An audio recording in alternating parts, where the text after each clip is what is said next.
session. We encourage any questions you may have. This will be interactive. With that, I'll turn it over to Elizabeth. Thanks. Thank you, Matt. And I just want to start by saying how grateful I am to be here with all of you. I'm grateful for our panelists and your attendance. For many of us on the investment team, it's our way of seeing all of you every couple years. They don't let us out of the office very much, so always happy to have this time with you. And as Matt mentioned, here to share our views. The conference the theme is around uncertainty. We've certainly had plenty of that, so here to share our views on those topics and really encourage questions. So please ask them throughout the time that we have here. It makes it fun for all of us if it's more of an interactive process. So reiterating Matt's comments there.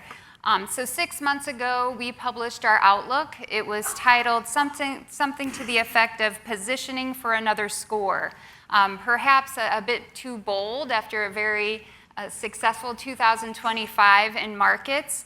The playbook certainly has changed. So instead of predicting or expecting 2026 to be one of a glide path down in interest rates with a soft landing, inflation being kind of yesterday's issue, more focused on unemployment, here we are today.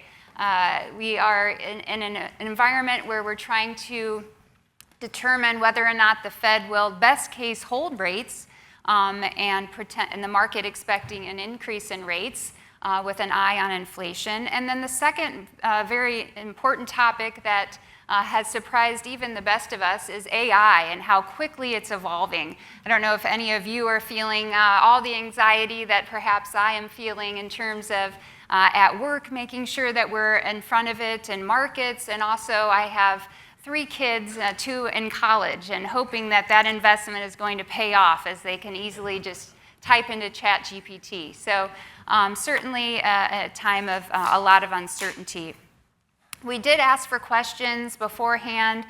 Some of you were gracious enough to give us those, but again, ask along the way.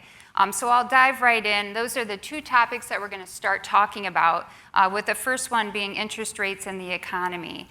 So I mentioned the changing playbook versus the start of the year. Given everything that's shifted, what has become more or less attractive from an investment grade fixed income perspective? And is there anything keeping you up at night? That age-old question. Pat, maybe we'll get started with you on the corporate side. Sure. So I think Chris just described a pretty resilient economy, and I would say that's true for corporates as well. You look at balance sheets, they're in very good shape. You look at cash flows, they're robust. When we look out over the next 12 months, we see revenues growing high single digits. We see margins expanding by 100 to 200 basis points. So that's good. That's not to say there are not risks. They're industry specific though. You've got obviously the whole AI story and how that plays out with BDCs. You've got obviously the hyperscalers issuing a large amount of debt over the next couple of years. The auto industry is facing competition from China, and they've got tariffs to deal with, and then you've got the chemical industry dealing with overcapacity. So there's risks out there, but I think the biggest risk in corporates right now is probably just the fact that it's priced close to perfection. There's not a lot of room for error, and so we are defensively positioned. The 1 or 2 areas that we find attractive right now are short, high-quality banks. We're also comfortable with our high-quality, longer-dated exposure in banks. We also like utilities. We're comfortable with our exposure pretty much across the maturity curve. And then we are selectively adding some of the data center deals that are coming to market. They have to be high quality. And by high quality, I mean the tenant is exceptionally strong, like a Microsoft or a Google or a Meta. The tenor of the lease has to extend beyond the amortization of the bond, and that the debt service coverage ratio has to be, or the covenant has to be strong. So, and you asked, Anything keeping you up at night? well, if you asked me that a year ago, I would have said having a Navy pilot go full Maverick and take out a Iranian nuclear facility, the U.S. putting 100% tariffs on China, or possibly closing the straits for 4 months. But all that's happened, and the corporate market didn't blink. So nothing is really keeping me up at night other than AI productivity. I think we need to see that play out. If that doesn't improve a lot over the next 12 to 18 months, I think we could start to see some significant issues with equities and wealth and how that plays out with other items further down the waterfall. Scott, what are you thinking in your structured markets in that regard? Well, things are a little different in the structured markets because you had led off with the question of how things have changed since the beginning of the year, and I think on the corporate side there's been a fair amount of change. If you look at spreads, I was just looking before I sat down that we're sitting at 72 basis points on the index, so the spread to treasuries of the index as a whole at 72, it was 71 yesterday. And I went back to look, that's the tightest level since the great financial crisis, so we're looking at 20 years. So certainly the risk return on the corporate side, and I'm really on your turf here, sorry about this, kind of skewed towards, we don't think it's going to get a lot tighter, probably not wider either, but certainly not as much upside. You compare that on a relative value basis to the structured market, so I'm talking about asset-backed securities, commercial mortgage-backed securities, residential mortgage securities, that sort of thing. We're really trading more at longer-term averages, kind of look over a 10-year average, kind of right smack in the middle. So for taking the risk in the structured market, which tends to be more outside of commercial mortgage loans, more of a consumer-based type of risk, we're priced fair, what I would call fair to even more attractively versus other risk assets. So we think there's a little more upside there. So we're continuing some of the themes we've seen at the start of the year in that we think we have room to tighten. So not only collect the income or the coupon from the securities, but also to tighten the basis to Treasury and generate a little more income. So we're thinking the expected or potential return in structure is still in place and looks pretty positive to us. What that opens up to us, I think, is kind of a broader range of looking through the sector, and a lot of things do look attractive to us. From sort of the more mainstream asset-backed side, the auto market has been growing, continues to grow. I mean, if anybody's bought a car, it takes a lot of money to buy a car these days. So the loan market's increased quite a bit. So those spreads look pretty attractive to us at the short end of the curve. Commercial mortgage-backed securities, particularly new issue, so the newly underwritten securities. So you've got Class A properties in the office space. You've got established properties, but you've demonstrated a good location, great operating history, but more importantly, issued at yield spreads that reflect the current interest rate environment, which reduces some of the longer-term operating risk and the refinancing risk down the road. That looks very attractive to us. I think we're skewed a little bit more towards what's called the conduit universe, so securitizations backed by 20, 50, 100 loans, as opposed to that single issuer type risk, although there's still opportunities there. And then I think on the asset-backed side, the esoterica. On the mortgage side, agency mortgages, somewhat reluctantly, haven't looked this attractive relative to a lot of the other markets because the Fed's finally out of that market. Spreads generally about 20 to 30 basis points wider in the agency market, so that kind of has brought that sector into play. And then finally, some of the esoterica, the non-qualified mortgages, second lien, clearly better underwriting, a whole different animal than we saw back in 07, 08.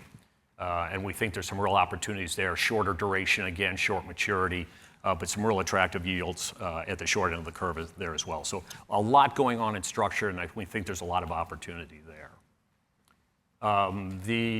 What keeps me up at night?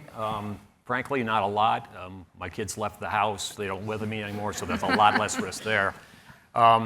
You got to kind of watch the consumer still, even though the balance sheets look good, as Pat mentioned. But the trends are off what I would consider secular lows. So although it's worth watching, not concerned yet, but certainly something worth watching, though. and we'll talk about that, I think, in a little bit. Greg? Good morning. For my sector, for munis, I'm going to echo a lot of some of the things that were already talked about. Balance sheets are healthy, reserve levels are strong, revenues have been solid for state and local governments. What I'm going to do is just probably focus more on this, what keeps me up at night risk here.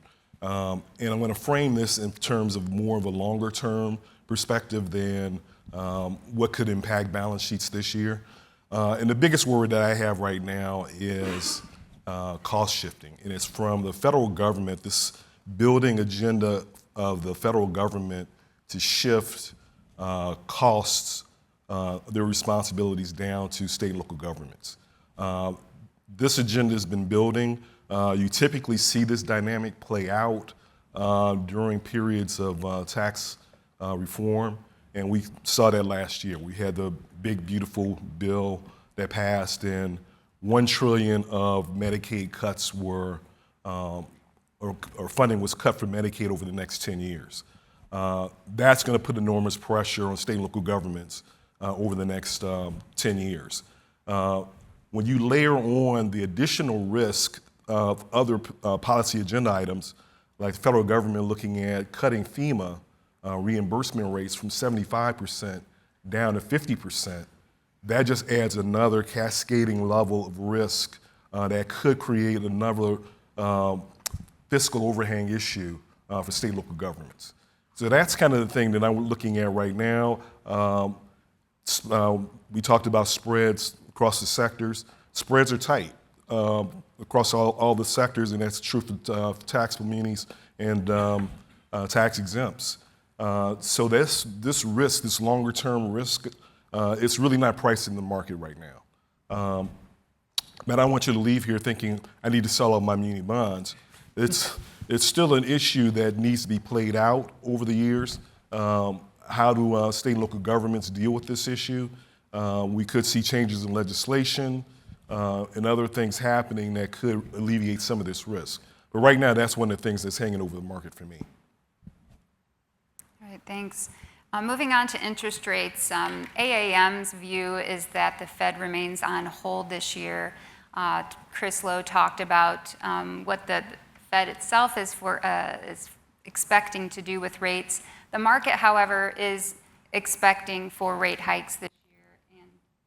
And some audio issues. Thank you.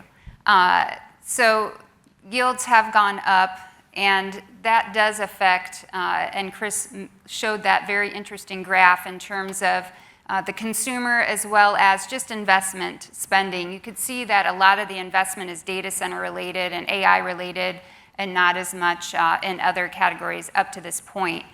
So in terms of interest rates, Pat, how are you thinking about the risk that interest rates and the cost of capital remain higher than people are modeling?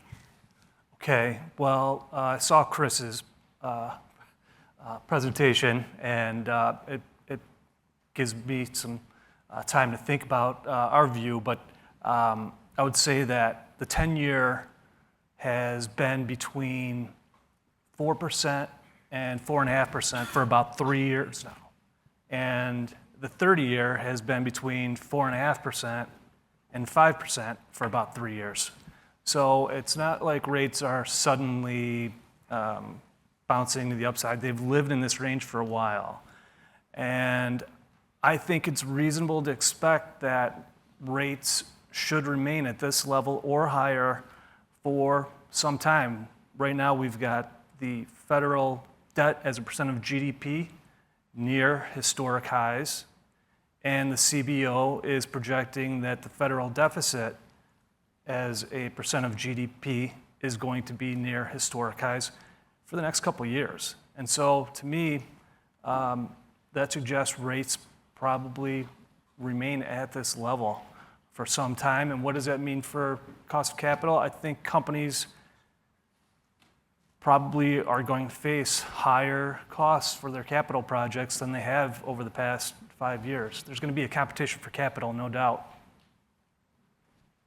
Scott, I don't know if you have thoughts Well, on that. On the structured side, we kind of take a little different look at it rather than cost of capital. It's sort of getting through the day as a consumer, for instance. So let's just focus on the consumer. But for the most part, as you enter the market today, you're entering or obtaining a loan. Let's maybe look at the auto market, where those rates have certainly been more expensive. But from my investment perspective, if I'm buying a loan, and I'm buying a loan effectively through a securitized pool of loans, you've got somebody that qualified for the loan, fixed term, fixed rate. So if rates do continue to come up from here, being a fixed rate market largely, there's not a significant impact immediately on the homeowner or the consumer and the impact on the security. What we do look at, and I think what's most important with a lot of these loans in the structured market, is that they are amortizing. So over time, as that loan is paid down, the risk of the securitization actually goes down. So the impact of higher rates don't really add up or hit with a degree that might on the corporate credit side. Where I think there is some potential is if you look at the housing market. If rates go up, affordability goes down, and you would expect to see pressure on home prices. And certainly being the largest asset, the largest component of a consumer's net worth, that would be a worrisome concern. But as we look at it, I mean, I think everybody's familiar with what's going on in the housing market. That affordability crunch is hitting those that have not been able to access the housing market. They're probably more than likely still renting. So that impact on on pricing, the affordability issue isn't pressing rates down because we've got this huge supply problem. Individuals that are in homes have no incentive to turn over to move on to other housing or better housing because of the very favorable rate they have. And certainly trading up to a nicer home, which is a big component of turnover in housing, doesn't occur. So you've locked in low turnover, very low supply. So as a backdrop, that actually supports housing prices. We're looking at probably a 1 or 2% increase in housing prices this year. That's a solid backdrop to the consumer. So in fact, these rising rates, if we do see them, probably is not going to have that much of an impact on housing. It's a real supply problem. It's not a rate problem. So from our perspective, I don't see a lot of issues on the consumer, the housing market, or any of the securitized products we invest in really from rising rates. For the muni market, I would say that we're probably going to be retain a sort of constructive outlook for the sector, even with higher rates or rates staying elevated. I'll just echo what Pat just said. We've been in an elevated rate environment over the last 4.5 years. During that period of time, we've seen record levels of revenues at state and local government, at state and local government level.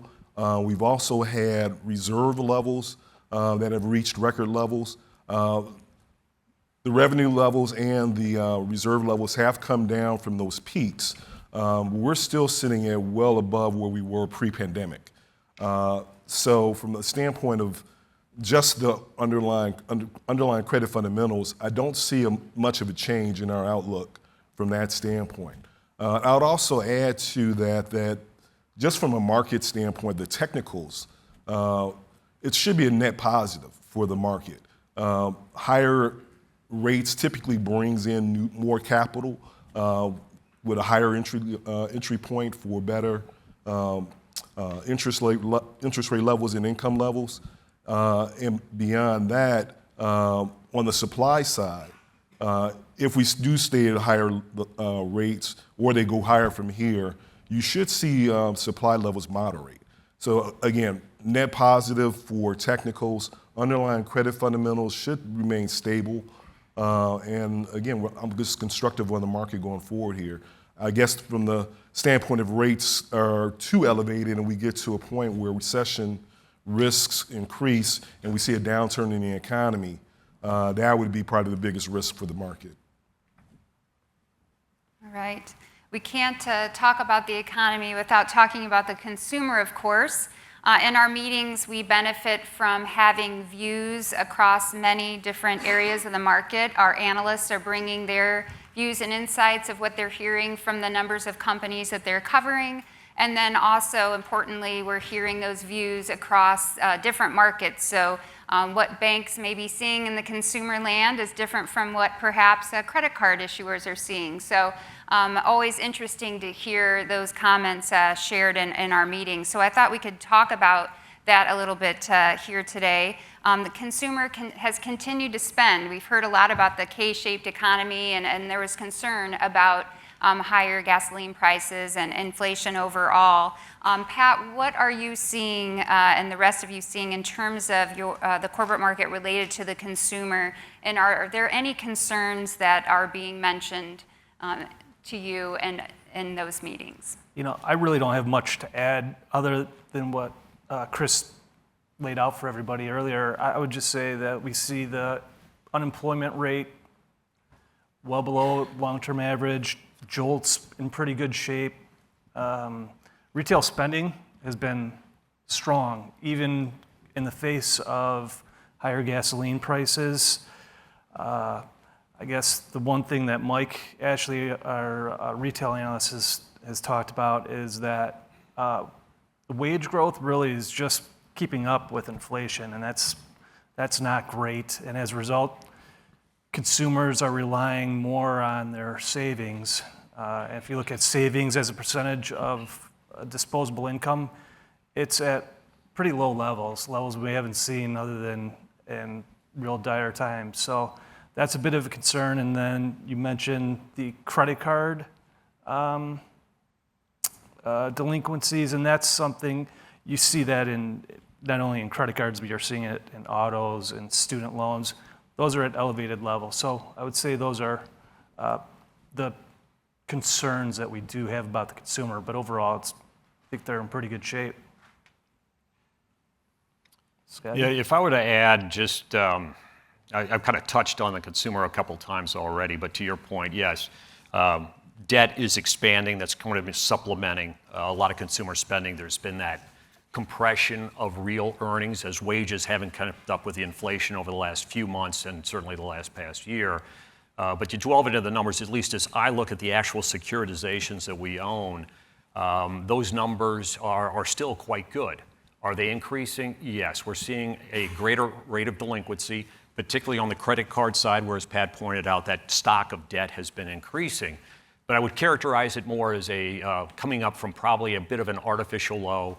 The big, beautiful bill and the tax refunds associated with certainly have helped credit going forward, and I do expect that to continue. Stock market gains, in particular the upper cohorts, I think everybody's seen some of the statistics on the K-type recovery we've had. So there is still a pool of wealth that's driving spending, but also keeping those delinquencies, I think, at a very manageable level. The one thing we've focused on a little bit more is not only looking at the nominal increases, but even with those increases, we're really noticing that they've kind of, in terms of the rate of change, they're slowing. So we're kind of getting to what I feel is a peak, and then we're going to start seeing some of those delinquencies tail off a little bit, or certainly growing more slowly, and I think that bodes well longer term for consumer performance. For munis, I don't have a lot more to add here, but just in terms of a measurement tool here for my market, just looking at sales taxes and personal income taxes. Those are probably the biggest measurement tools for consumer behavior. And we're looking at state survey data over the last 3 months. Sales taxes are very strong at around 6% growth year over year, on average over the last 3 months. For personal income taxes, those are up roughly about 3.5%. That's probably trending more towards an average level, but still a solid number. So those numbers look to me like the consumer is pretty healthy. I don't envision these numbers to sort of fall dramatically unless you saw something really happen to the jobs market and employment data. I don't think anyone's really talking about that at this point. So I expect to see that this consumer behavior in these revenue levels at the state and local level to remain steady here. All right, that's good to hear. Before moving on to our next topic, which is AI, I would ask any of you if you have questions. As a moderator, I feel like I have the luxury of not just asking this esteemed panel, but any AAM person out there for their help with questions. So please, no question is not wanted. Yes? I have an AI question. I can wait for your comments, or you want me to ask you now? Go ahead. Okay. Pat, you talked about your concern about AI and where it's going in your initial comment. In Wisconsin, there's this groundswell of tremendous opposition to data centers, both on the government level and in communities and cities. And data centers obviously drive a lot of the AI trends. If that continues, if it's happening elsewhere in the country and it continues, what do you think the impact is on the AI trends, and how would that impact your thinking in terms of investment strategies with regard to AI? Okay, first off, I'll say that NIMBY, not in my backyard, is alive and well, and Garrett, who is our technology expert behind you, he feels that those roadblocks or hurdles are manageable over the next 2 years. And so we don't think that will impede the CapEx plans of these hyperscalers or the debt issuance. And Garrett, I'll ask you if you have any thoughts on that in a second, but just one other item. Andy Bolin, who's our utility analyst, just this past week, he visited Microsoft's data center in Wisconsin. And maybe, Andy, you could just really quickly tell everybody how impressive that facility was and any other thoughts you had on it. And then, Garrett, you can add on if you think anything is going to impede the CapEx plans over the next couple of years. I toured a Wisconsin data center up in Wisconsin, which is very impressive. Wisconsin, it's the old Foxconn. If you remember the Foxconn announcement from the first Trump administration, Foxconn is still there, but Microsoft now owns 2,000 acres. So there's no impediment there. They're also building a Vantage data center up in Port Washington. No impediment there. So there is a lot of pushback, but we're also in Elk Grove Village here in Illinois. There's also a lot of communities saying, come on in, right? So I think I just put all the obstacles together in one basket. I call it the ecosystem. There's a lot of obstacles, which is the water, the labor, finding transformers, finding the equipment, finding the power, the transmission. Infrastructure is difficult, right? We see that with roads being constructed around here, any type of big project. And so I think NIMBY is just one of those things that these teams have to deal with. And I think if they don't build it there, they're going to build it someplace else. There's communities waving them in, communities pushing them back, and I think that's just all part of the process that these companies are going through right now. They do put pressure on resources, right? Electricity, water, all that stuff. Right, but if you talk to utility companies, that's a great thing. So yeah, you kind of the macro stories that you hear are a little bit different when you sit down with the CEO of We Energies. He's excited, right? He's like, I got this project, we're moving as fast as it can, and you talk to the guys who are doing the work, the construction managers, the guys in the industry that haven't had to build anything for 2 decades, they're excited, right? So I think it's just all part of that process. Like I said, Microsoft has 2,000 acres. I think they're using maybe 10% of that right now. So they might be pushed out of, I forget what was, it's up by Madison, I think, where a community actually voted them down. But they also have 2,000 acres in southern Wisconsin. So I think at the end of the day, they just got to find the right mix of all those factors that come into play. Andy, how many employees do you find at the data center? Is there an average number of employees that run these centers? You mean once they're up and running, right? Not the construction jobs and all that, right? I think. Sorry. We have an open trading floor, but this is a little. This is a little. Don't be nervous. What's that? I'm assuming you mean once it's up and running, right? Not the construction jobs and that sort of thing, right? So it's not very much, and I think that's a lot of where the pushback comes back. I've heard anywhere from 50 to maybe 200 workers. A lot of it depends on project by project, and that's why when you talk to utility companies, they get a lot more reception for Hyundai bringing in an automobile manufacturing plant or something like that, because that brings thousands. So, but that does play into the whole NIMBY thing. There's people complain about noise. We heard on the tour, we were just up in Wisconsin, we heard local people. We were also there with the economic development representative.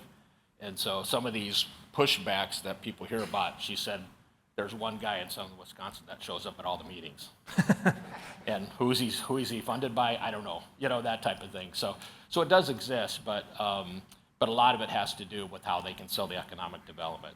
Again, a Foxconn's factory is probably employing a lot more people than the Microsoft data center across the street. So. Still me? Good. A couple questions. Go ahead, Aaron.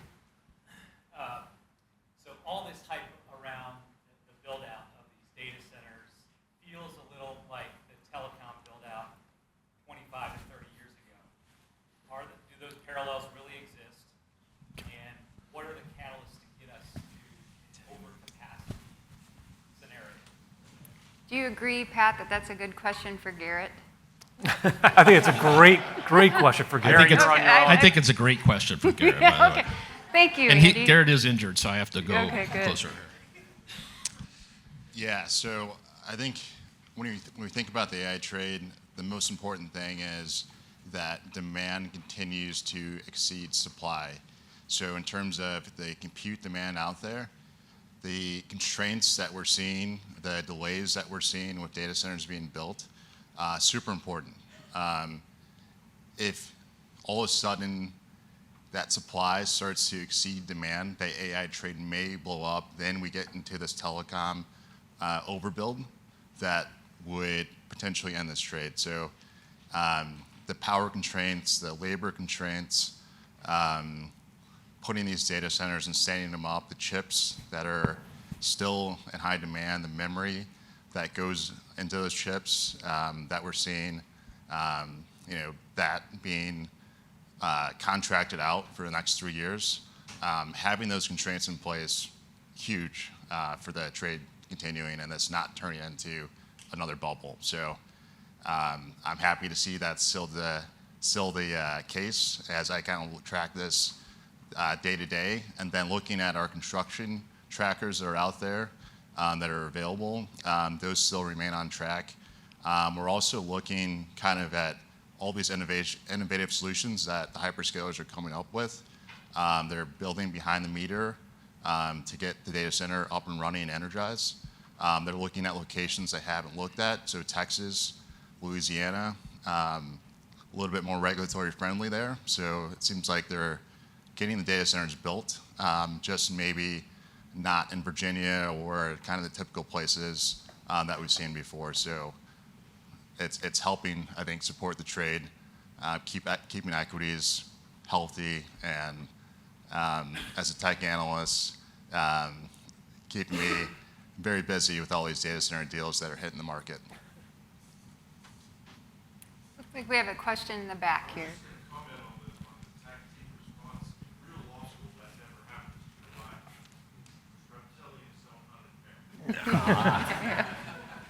Excellent. Any other questions before? Not to belabor this, I just want to tie it together. So, given everything that's been said, does it impact your investment strategy, or do you feel like, okay, that's going to play itself out, we'll continue to approach investing the way we would have normally? That's a perfect segue, and the question that you just took the words right out of my mouth, so I'll just turn it right back over to Pat for kind of a winners and losers type of framing. Okay, really quickly, up until 2023, the largest capital expenditures ever on record by a public company was Amazon. Any guesses on how much that was? In 1 year. Nope. It's 53 billion.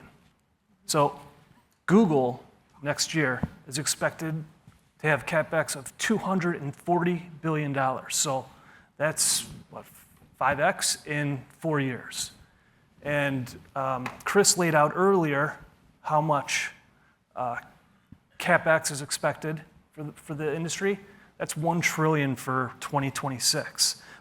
But the bigger issue is that is expected to reach $3.5 trillion by 2030. So in 3.5 years.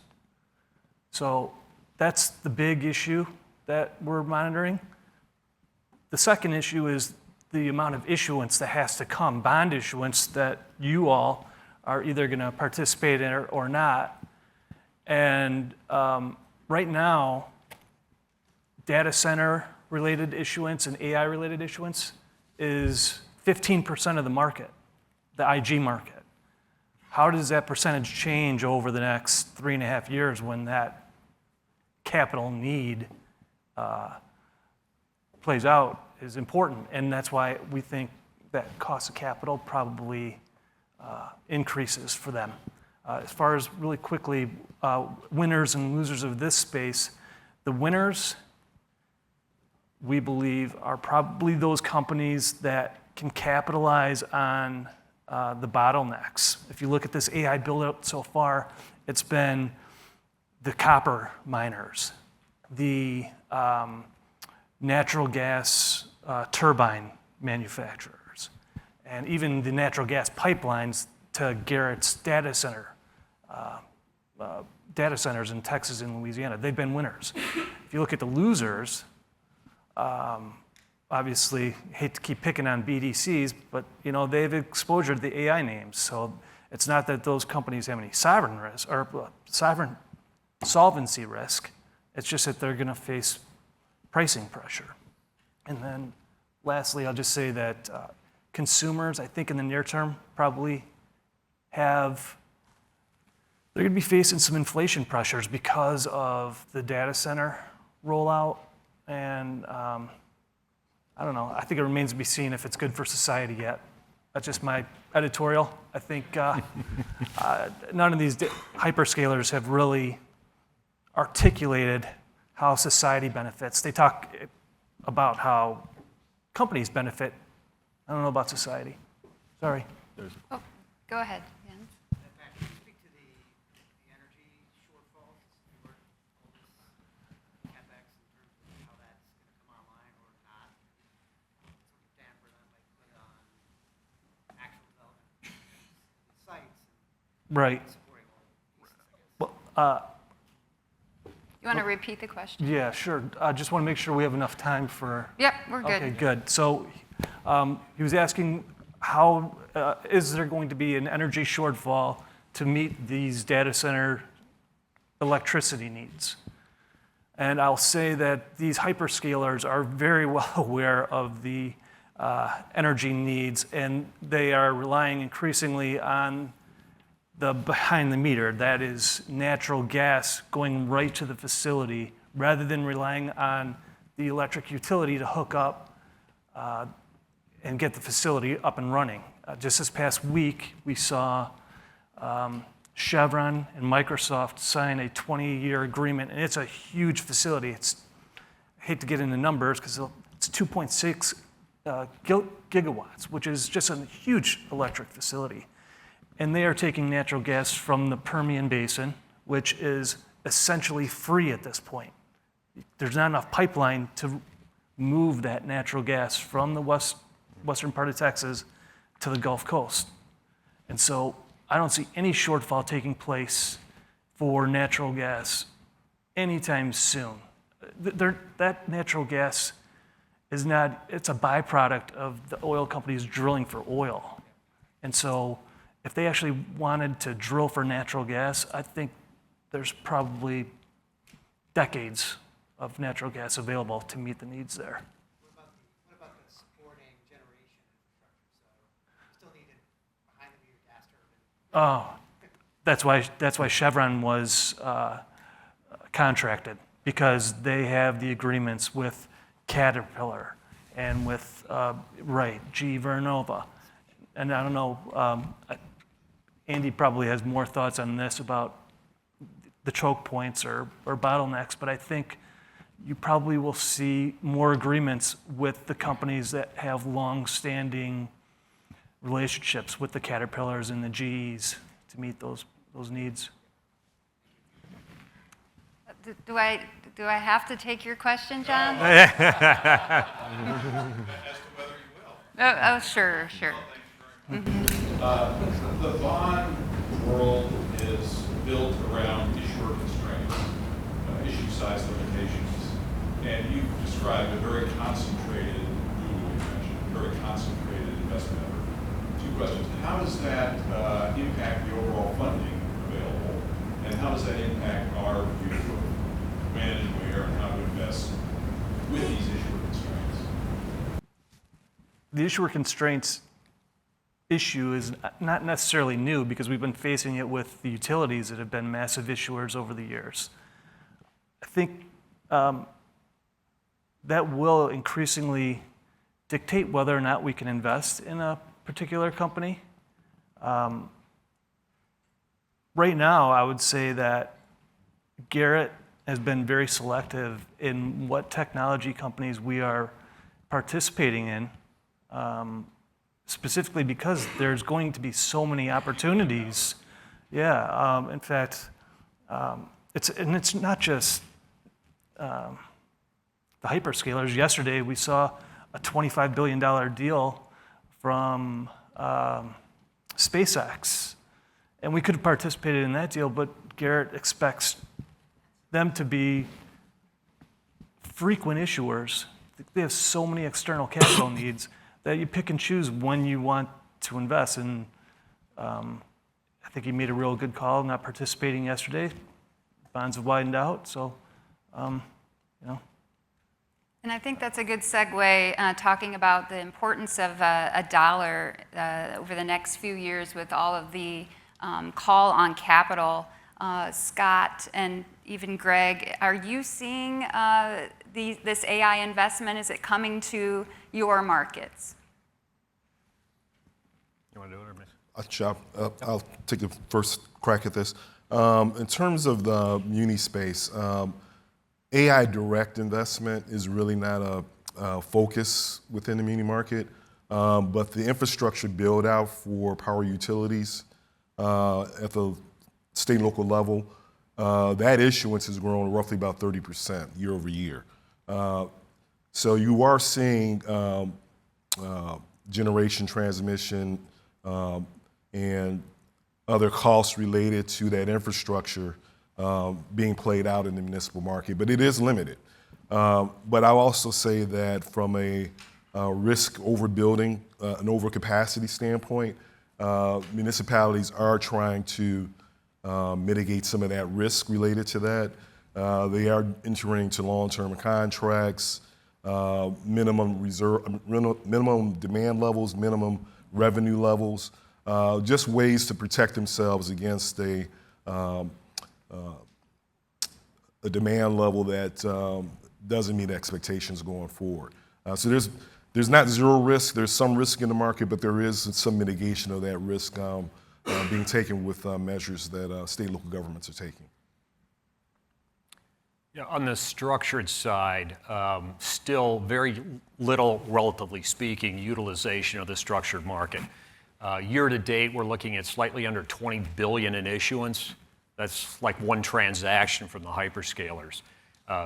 The firms and the securitizations that have come to market so far have been generally reliant on multiple tenant base, less highly rated tenant base, not as well known, shorter lease terms. So you've got a bit of a credit element from the existence of the user, the tenant. You've got risk from the standpoint of lease rollover. And then you look at the securitizations pricing-wise, roughly equivalent to what's going, the hyperscaler financing in the corporate bond market. So I don't see right now I don't see the hyperscalers coming in any meaningful way into the structured market. I think the structured market right now has more risk to it with similar type of returns. So at least from our perspective, we're not probably going to be a participant in the near term in the structured market, and they're going to take the risk on the corporate bond side with the hyperscalers. All right, I think we have a few more minutes before our session's over. Any other questions? Yes. This is totally off on a different angle. It seems like when I take Uber a fair amount, and I'm seeing many, many more EVs than I was. Is any of this impact of the change of gasoline prices having an impact on how the consumer sees EVs? Oh. Do I need to come up and give you a hug Is again? that a Pat or an Andy question? What I do you think that's Pat? Andy. That sounds like an Andy question. Unless you, Andy, I can give my 2 cents unless you want to tackle it. I don't think what we've seen with oil recently has had much to do with EVs. We got rid of the tax incentive late last year, so EV sales have declined pretty dramatically. And not to go too far off on a tangent, but we're seeing very different trends going on in China and Europe where EVs are actually exploding. And we don't get enough good data out of China.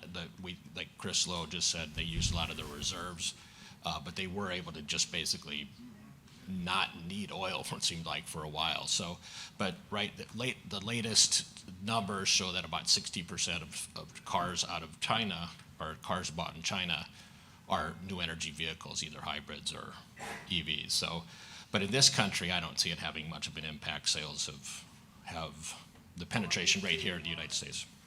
What's that? Agreed. Oh. Technology. Any other questions? Yes. Do you think that the upcoming capital crunch would impact my ability to issue cat bonds in the ILS markets? What do you think, Garrett? Maybe, Garrett? I don't know if you have an opinion on capital raising for, it sounds like, reinsurance companies.